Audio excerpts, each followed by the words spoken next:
Hey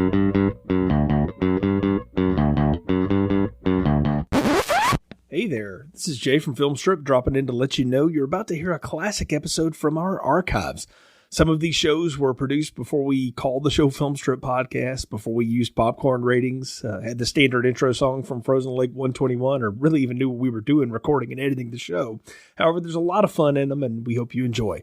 Just wanted to let you know in case you noticed the differences. Now, on to the show. I'm not making this up.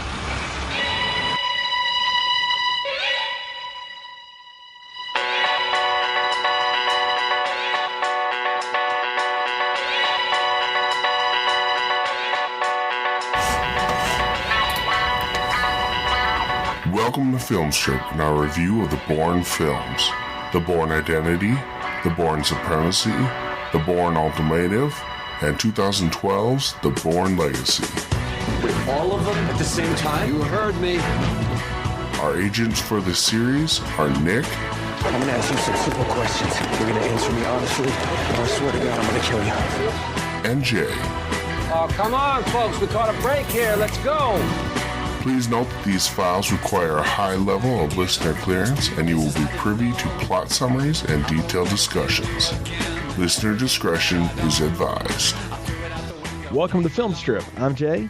And I'm Nick. And this is our review of The Bourne Legacy, starring Jeremy Renner, Rachel Weisz, Edward Norton, Albert Finney, David Strathairn, and Joan Allen. Directed by Tony Gilroy on a budget of $125 million and had a big opening weekend. Number one spot as of this recording, made over $41 million in that opening. So looks like it's going to be a hit. Actually unseated The Dark Knight Rises from that number one spot. So a big open for the latest in the Bourne series. And Nick, we talked a little bit about it in last review of where they could go with this, what we expected, etc. And so I just want to ask you straight out before we get into any of the details here and all that kind of good stuff.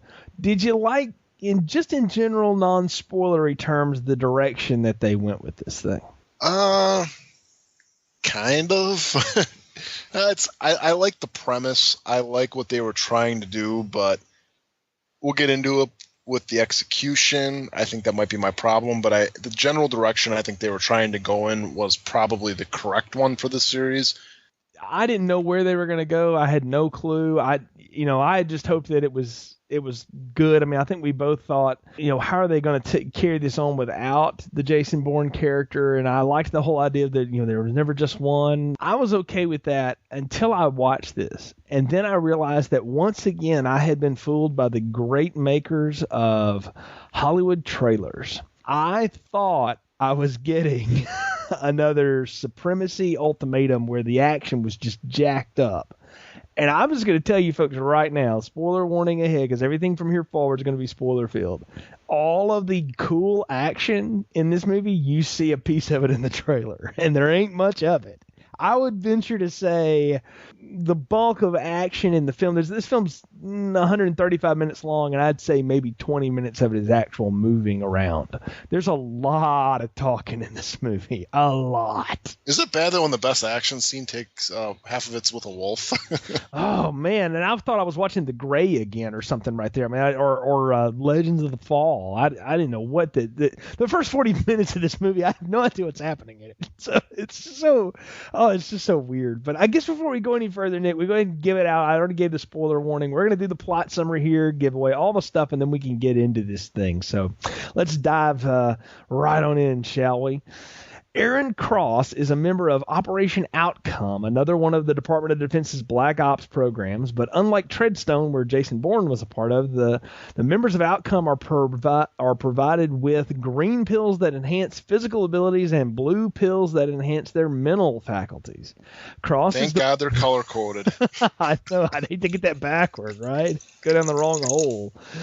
Cross is deployed to Alaska for a training assignment where he meets up with another operative. Meanwhile, back in the lower 48, Jason Bourne has exposed Operation Blackbear and Treadstone, which leads to the FBI investigating CIA Deputy Director Pamela Landy and Operation Blackbear Supervisor Noah Vosen.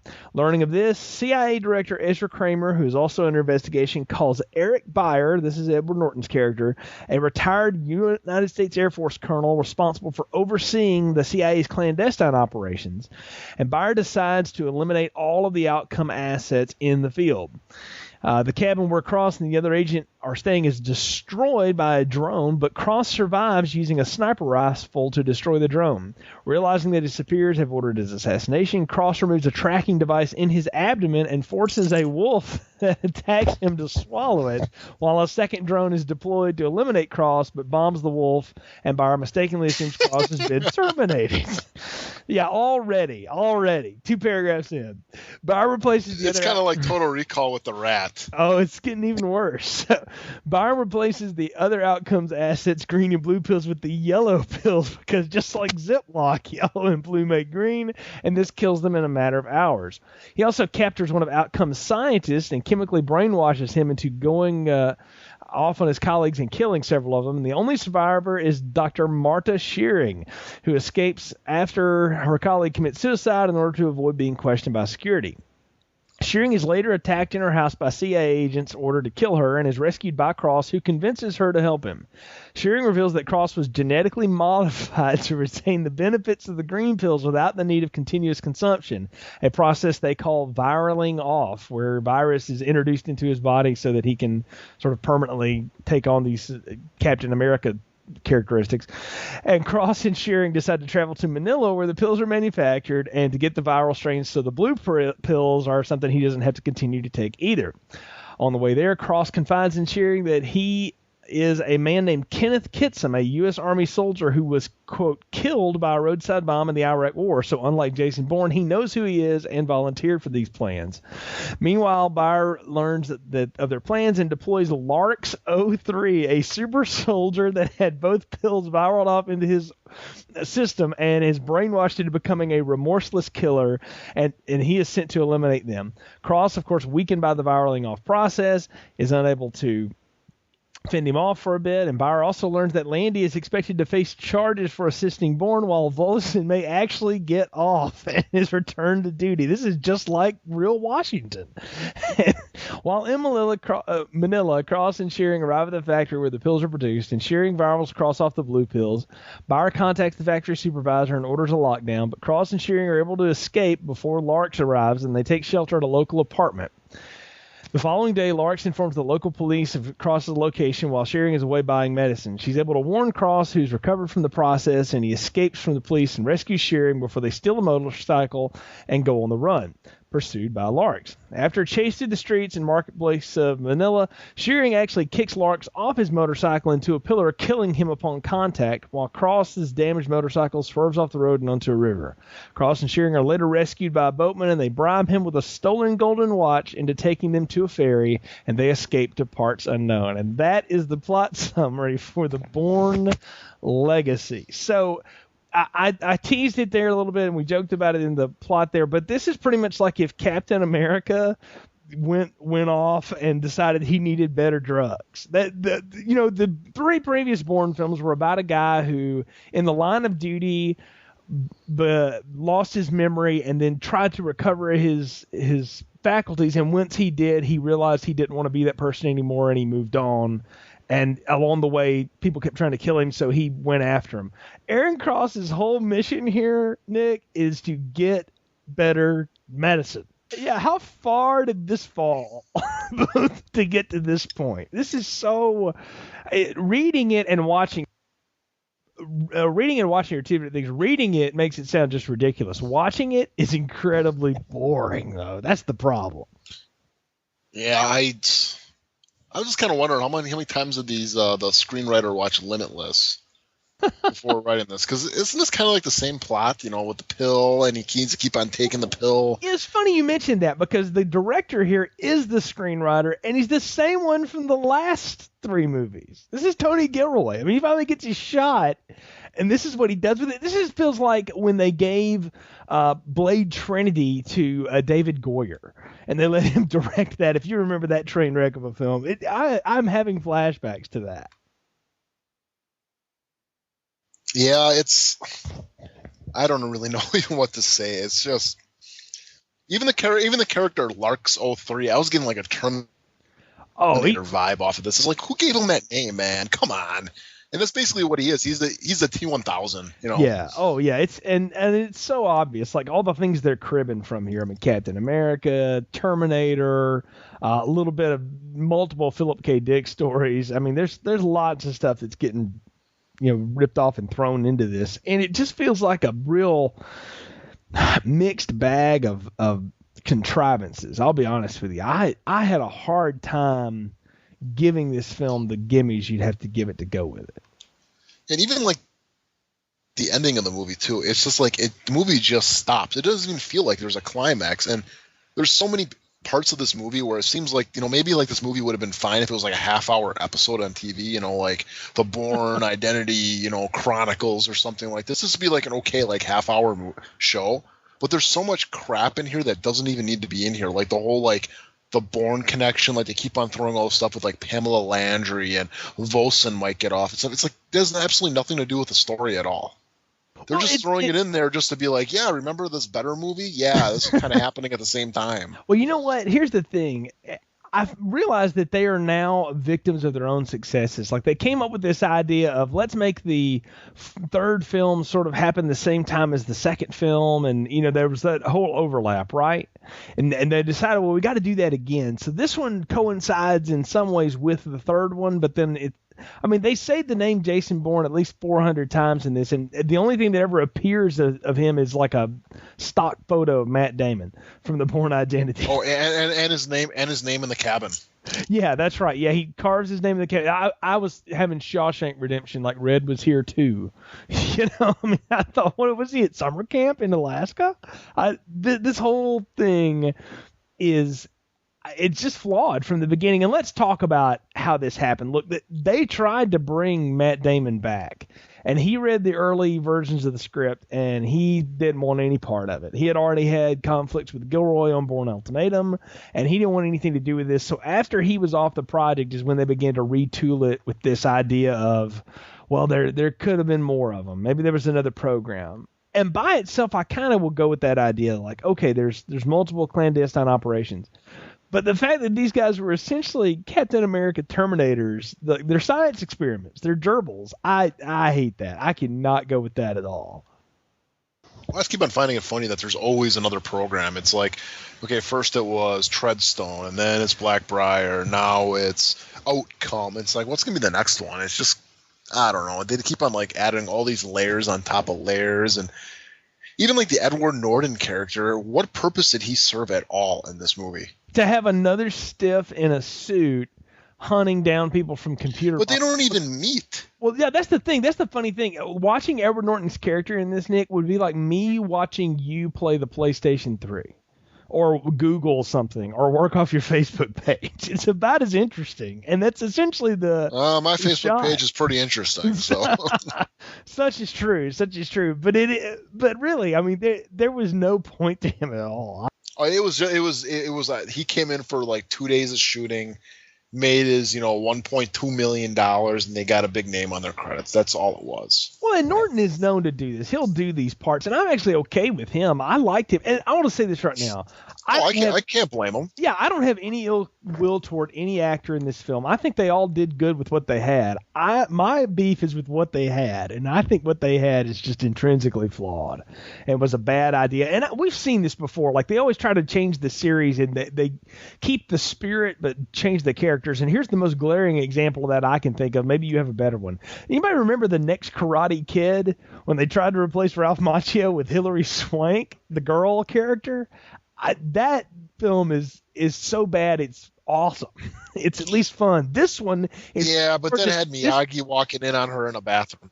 Yeah, but this one is 2 hours and 15 minutes of just a lot of talking and nothing happening. Like there's so little that actually takes place, and I would argue if this film is a setup for something else, I don't know what they've set up. Like I don't want to see him and Bourne go at each other. I don't want to see them tag team. They're two totally different people. They have different motivations. Like I was really dissatisfied with almost all of the character bits and the whole story of this film.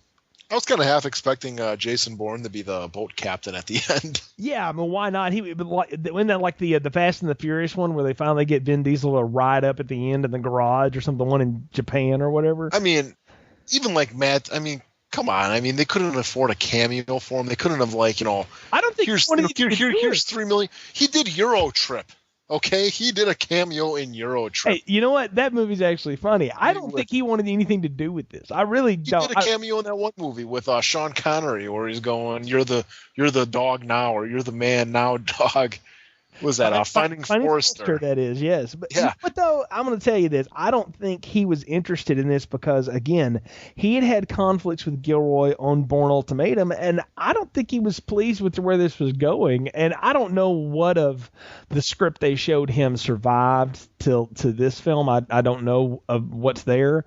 But I'll tell you this. This was he did not do himself any favors. Well, no, he did himself a good favor by not being a part of this, because I'm sure they had to pay him something for all of his images and stuff that keep popping up, but it's a good thing he's not in this, because if they had put him in here, I would have really been angry with this movie, because then it would have felt so shoehorned in. He has nothing to do with this here other than the fact that he has set in motion what looks like the demise of the CIA's clandestine operations. My question to you is, what is the point of this movie? When it's all said and done, besides like the obvious for, them to make money and stuff, the whole story that they tell, what is the point of this story? I couldn't tell you, Nick. The whole point is that if Jason Bourne was a man who amnesia knocked into a higher level of consciousness, basically, where he could decide that he didn't want to be a mindless killer, that someone who medically was altered can find some way to have those powers, magically become permanent, and then he's going to go be a good guy and not be a part of the CIA anymore. Like that, I don't know. Like it wasn't even like, his like transformation where he's like, he's going to be like this ultimate badass I'm going to turn on them. And, it wasn't even like he's like fighting for good or something in the end. It was like, they screwed him and he's going after them. There was really no overall like global threat or something, kind of like in the Bourne movies, how, you got Jason Bourne fighting against an agency that's really, going, it's a bad agency that's going around and it's killing people, and I mean, not just not people, but killing like political leaders and stuff. And it's kind of operated in like a bad way. We don't know at all what Operation Outcome's about. I mean, we can kind of assume what it is based on the other Bourne movies, but this movie is just by itself. The only reason he has to go against them is because they tried to kill him. Well, okay, that's all well and good, but what does that mean to me, the viewer? Because I'm not invested in this character at all, because I get to know him for 20 minutes before they decide to kill him. Yeah, and that's not enough for me to be like, I'm going to be on your side and you're going to go against the people that tried to kill you, when it's like, nah, man, you signed up for this stuff. Where Jason, you kind of like had a little bit of a sympathy for him because he lost his memory, and at no time did he want to go back and fight against Treadstone. They came and brought the fight to him, and he was basically just trying to fight against them enough so he could be able to go live his life and not be involved with them anymore. But here I don't know. I'm just basically what I'm trying to say is I'm not invested at all in the plot, and I'm not invested at all in the character. I think Jeremy Renner does a good job with what he has. I think he's a very good actor. He's a very good, action star. I mean, he's done a very good job in Mission Impossible 4, and he was fine in the Avengers. But I don't understand what I'm supposed to be rooting for in this movie, and it's just that's the part that kind of really hurts it for me. You've just hit on it. Who are we supposed to root for? We don't want Marta to die, maybe, because she's just an innocent scientist caught up in all of this stuff. Okay, well, fine. So she's got to have Super Soldier protect her. Well, that doesn't. I mean, again, his motivations are all about, I got to get more blue pills. I got to get more green pills. That's the only reason he hones in on this, is because he's like, well, they want to kill me. Okay, fine. I don't have to be in the CIA, but I'm not coming off the dope. I'm going to be Superman or whatever you wanted me to be. And I guess so he can go be for hire by Samuel L. Jackson and shoot arrows. Why does he need the pills? Why can't he just stop taking them? Yeah. Be like, you know what? Screw you guys. You know what? I'm out of here, man. I'm going to go live my life as, a freaking mountain man, or just, fall off the grid and stuff, and they'll never find him. Kind of like what Jason Bourne did. Jason Bourne did that because he was a good guy. He wanted just to be out of it. He didn't go for fighting the supremacy. And they came after him. And here it's like, I want more pills. I want more pills. Why do you want those pills? Because I think he has selfish motivations, and they may have been cut. I don't know, but there's something in here that I'm watching this going, this guy must have some plan to go be like soldier for hire or something. A soldier of fortune. He's an ass. Yeah, and that's the problem. Jason Bourne was a bad dude. Like, he did some really awful things, but you know what? All he wanted was to be left alone. Well, Jeremy Renner just wants to be awesome. He doesn't want to give that up. And therefore, he goes on this wild adventure to basically maintain his physical attributes given to him through this whole government plan. Now, we got to talk about this drug thing for a minute, okay? I understand in every one of these kind of films, these sort of espionage action type films, even the smart ones like the Jack Ryan ones and some of those kind of things, there's some gimmies that go with that, right? Like, it's the Bondisms, there's the stuff that you just have to sort of go, okay, that's going to be part of the deal. Never before have I felt like that in a Bourne film. I've saw him do some pretty spectacular things. I think the most goofy thing we saw him do, we called out that whole jumping off the staircase and shooting a guy while surfboarding somebody on the way down. And they dropped that too. Yeah, they never went back to that. Well, this whole setup is exactly that farcical. It is like magic pills now that make all of this happen. And my fear was that they were going to retcon it and say that Bourne's people had been on that too. Thank goodness they didn't do that this was just another offshoot. But I have no reason to care about Operation Outcome. One, I've never heard of them for 3 movies, and so now all of a sudden they're here. And 2, like you said, Edward Norton's brought in to essentially whack all of them, and he does, except for Cross, who just happened to be outside of the cabin a few minutes early. Even with Bourne, it was like the Bourne Identity, you heard like Black Briar mentioned in the first one. It all kind of built upon itself. This one just kind of feels like it's forced in. You know what I'm saying? It's even like when I brought up earlier how it was just like we keep on bringing up stuff from the past Bourne movies. It's relying so much on those past ones. It can't become its own thing. And this whole movie, when it ends too, it just feels, abrupt that it ended. It's like, did you guys not have enough money for a climax in the movie? I mean, come on. The last thing is a motorcycle thing where he throws him into a pillar. Yeah, that's pretty lame. And I don't know. It kind of was like, at the end of like Jurassic Park 3 where the movie just kind of just ends. That's how I felt walking out of this, where it was like, dude, I know the last Bourne movie, man, we had a big-ass car chase, him backing it up off of the parking garage, slamming it down, chase after chase. I mean, you had the stuff with the rooftop scenes. You had so many great action scenes. Like I said, the best part of this movie is him wrestling against a wolf. Yeah, and that happens in the first 30 minutes. And at that point, you don't know what is going on. Isn't it the rule of a sequel, though, to kind of like up the ante? I mean, okay, they're upping the ante with adding this superhuman element to it. I can go with that. I really can.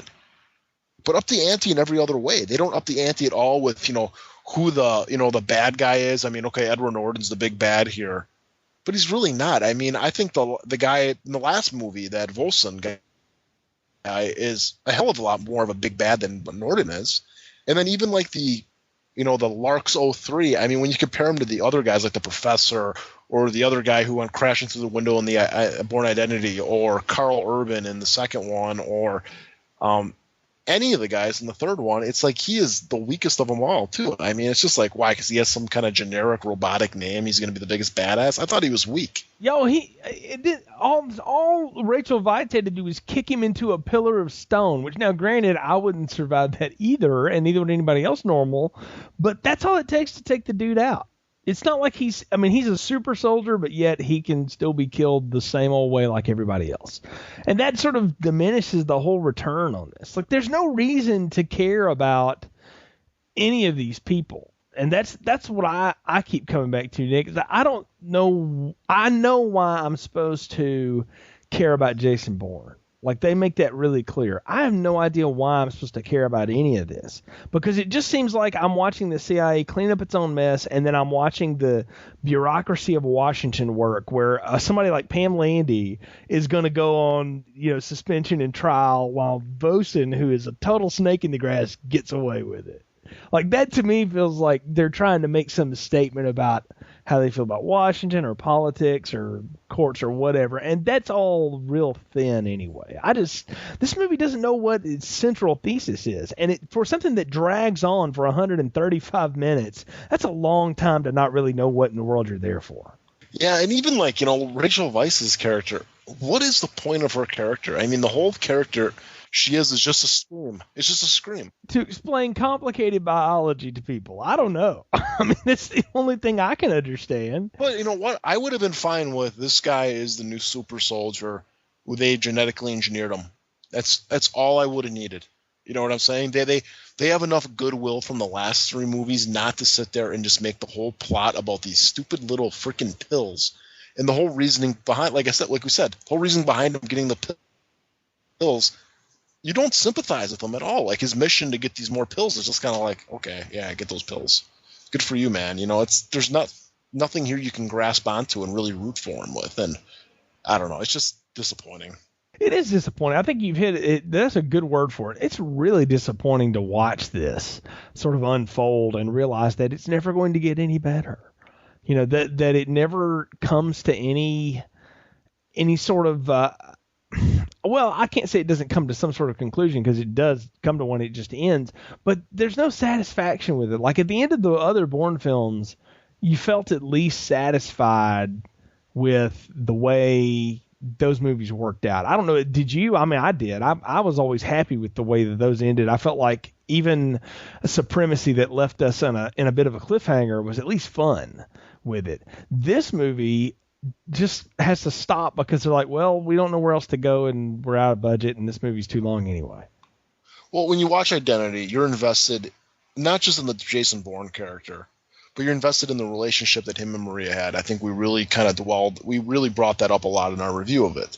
How the whole relationship between Jason and Maria was really just a well-earned relationship. You went with it, you believed it, and that's what you stuck to in the first movie. And when Jason was fighting at the end, you were rooting for him because you wanted him to beat them so he could go be with Maria. And then the second movie, they take Maria away from him. They kill her. And the whole time you're rooting for him because you know what? You want to have him get back at her, get back at them for killing her. You're with it. You want him to kill that Russian guy. You want him to, really stick it to him. And then in the third movie too, I mean, you're all with him again that, these guys, they just won't leave him alone. He's going to finish up that mission, to avenge Maria and everything and kind of bring Treadstone, Blackbriar, the whole secret organization down. And even at the end, when he kind of gets through to that one guy and he doesn't shoot him and he's able to get away, it's like, you feel for it and you're really, what I'm trying to say, it's just like, you're with the character. You're with the character the whole time. Yeah. You're invested in him completely. And this one, it's just like they throw you in with this character. Okay, yeah, here he is. He's a super soldier. And at no time does his plot at all or his arc turn into something that you root for, that you grasp onto, that you want to see him succeed. There's absolutely no value in his story. Well, what good is it going to do if he does succeed? That's what I kept asking myself. I'm like, okay, so if he gets these pills, well, what's that going to mean to the rest of us? Like, is that going to help us in some way, or is he going to go and, like I said, be freelance killer now? I mean, what is the good of keeping him alive? Maybe I'm for Edward Norton in this. Maybe I want him to kill all these people because it seems like it would finish a lot of problems that have been created by other people that don't know how to handle their mess. I don't know. I mean, I didn't have any reason to care if any of these people lived or died. And that to me is a shame.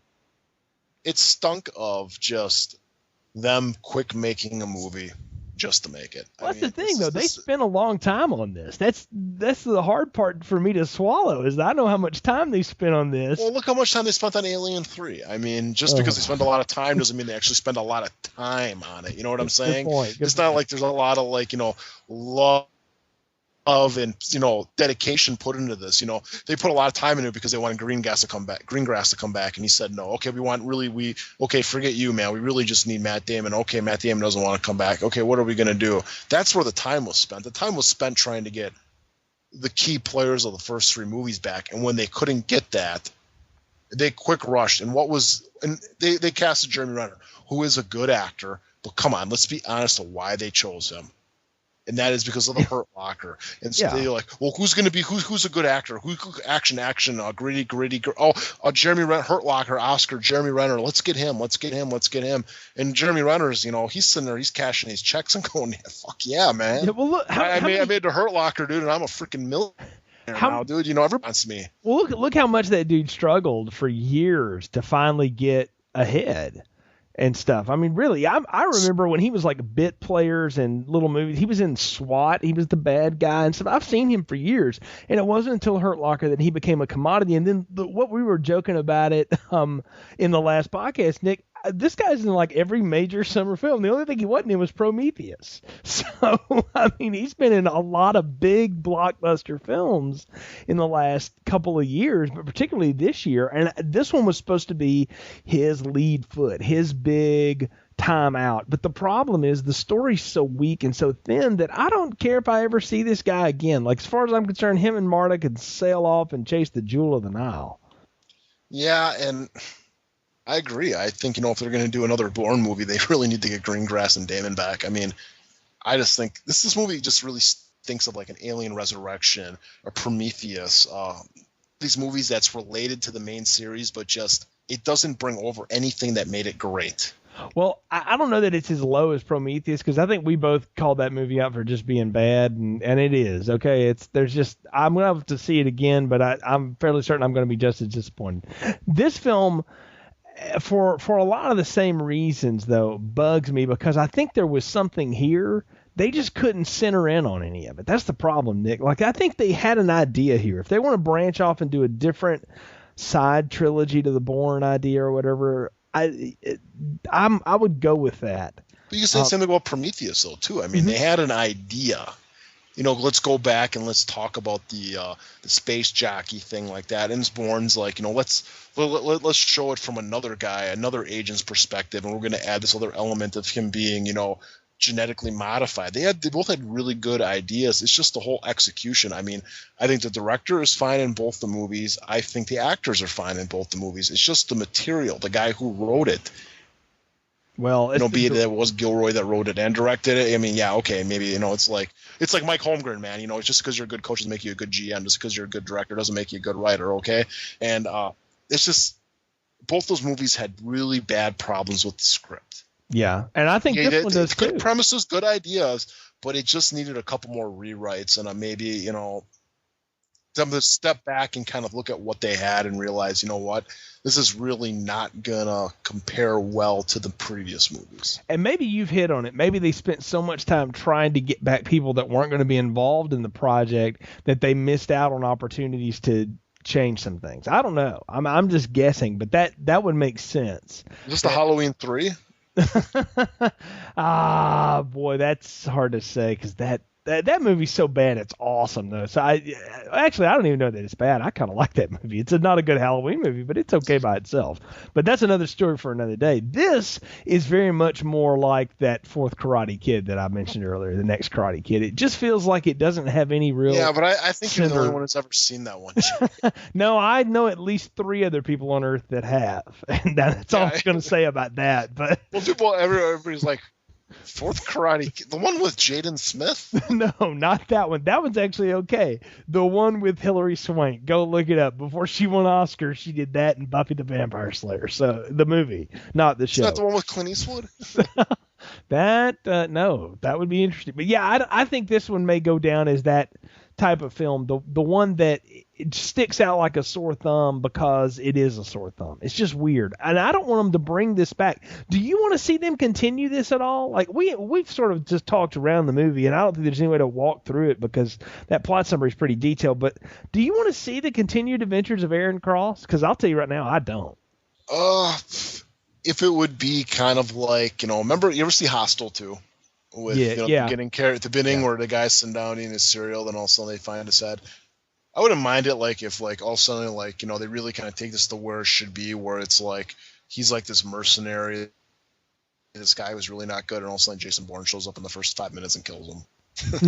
Now that would be okay. Yeah. That would be the twist, right? What if the CIA somehow or another got Bourne back in line and they sent him after Cross?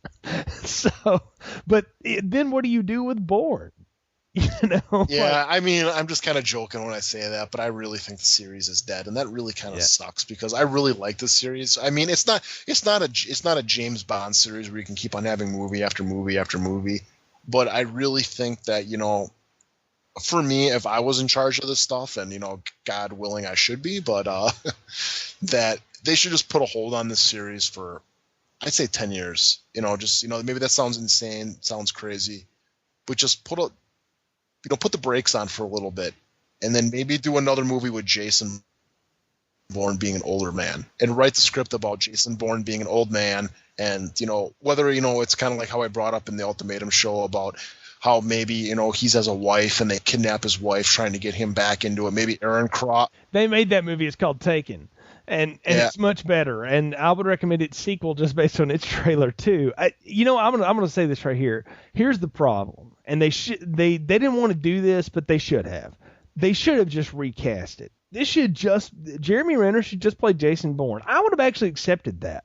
I could deal with that. I'm okay with a recast if it's smart. Renner's a good substitute for Matt Damon.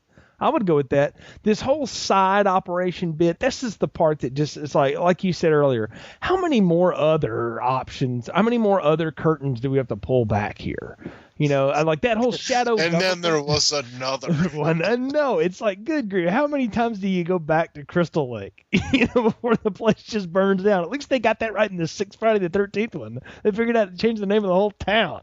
Even they figured that out. And those people are unmercifully slaughtered all the time. So they should have just gone with him as Bourne. And if they wanted to do something with the Bourne character, great. But the problem is the Bourne legacy hangs over this movie in a way that the movie cannot overcome. It cannot overcome the fact that we've seen this done and we've seen it better. And there's the thing, Nick, all those action sequences, again, the 25 minutes of action we get, the chase and stuff, we've seen every one of those in one of these other films, and we've seen better. And done a lot better. I mean, what about even, I'm just kind of like brainstorming right now. What about like just taking someone like, Wilson, is that how you say his last name? He gets off and stuff like that, and maybe goes to another country and stuff, or he's recruited by another country to start up a secret agent service, and they do it like in another country or something. I mean, there's so many different, I think, plots they could have done with this to kind of like be like a little side quill that could have just been done so much better. Oh, I agree. There's no doubt this could have been done so many different ways, but alas, we're left with this being what it is, and what it is it's a mess. I mean, this film is just a mess, and I think that's the only way I know how to describe it. I've seen a number of reviews of it, and I got to tell you, Nick, I think most of them have hit it, but I'll tell you the piece that really gets me, or just says a lot to me. If you look at it, if you believe it, aggregate scoring for ratings and things in films, well, this one is by far the lowest average of them in all of the Bourne film series. Most of them, like Rotten Tomatoes and Metacritic and stuff, are ranking up in the 80s and 90s in terms of their reviews, even earlier. I believe Bourne Ultimatum was like 92? Yeah, this one's 94. Or 94. Yeah, this one's 94 on Rotten Tomatoes. And in the cream of the crop, which are the top reviewers, it's 100%. Bourne Legacy is ranking it at like 54 and 50, which tells you exactly what this movie is. It's not awful. It's just painfully mediocre. And it's meddling. It's a meddling film. Yeah, and that is not what I went in for. I went in to see this because I thought we were going to get another fun story that was going to, maybe it didn't have to change the world or anything, but it was at least going to be interesting to watch and fun to deal with. And with none of that, there's none of that here. This movie is trifling at best. I guess the thing I was hoping for when I first sat down to watch this movie was that it was going to be a good movie, one that the viewers are going to embrace, and a movie that's going to influence Damon to come back. And I didn't get any of those in this.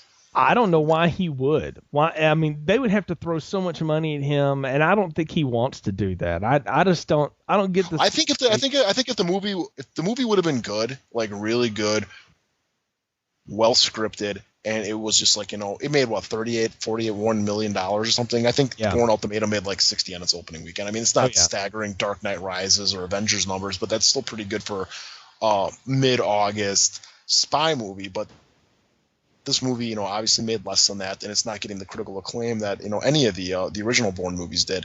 And I think if it would have, maybe, just maybe, it could influence, Matt Damon to come back at a later, maybe in the next one. Maybe they team up, maybe they go against each other, whatnot, they could, everybody's always been clamoring for like a Superman versus Batman movie. They really could have done something kind of cool like that, where it's like they could have established this, Cross character, made him a real interesting character, give him an arc that everybody's invested in, make the audience really feel for him, and then also bring Jason Bourne back and have those two kind of like, going to be going at each other. And it's like, well, I like both these guys, and who am I going to root for? Well, they completely ruined that now, because with Cross you're not invested, and he's acted, Jeremy Renner does a good job acting with him, but I don't like the character. And if Jason Bourne and him were to meet up, I'd want Jason Bourne to break his neck right away.